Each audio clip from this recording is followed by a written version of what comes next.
Mare, for tonight's video, ito yung ating ulam. Sinigang na salmon. Ito yung ating mga ingredients, kamatis, sibuyas, chili, at meron tayo dyan miso, at sinigang sa miso. Ayan. Sinigang sa miso mix. Tapos, meron tayo ditong dahon ng mustasa. So, yan yung ating ulam for tonight. At meron din ako ditong tokwa. Yan. Gagamit tayo dito ng mapo tofu sauce para sa ating tokwa. At meron akong lemon. Kasi po, magluluto din ako nitong atay. Yan. Atay yan. Pork liver.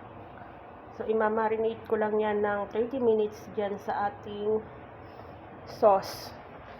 At pagkatapos, ayun na. Abangan ang ating lulutuin.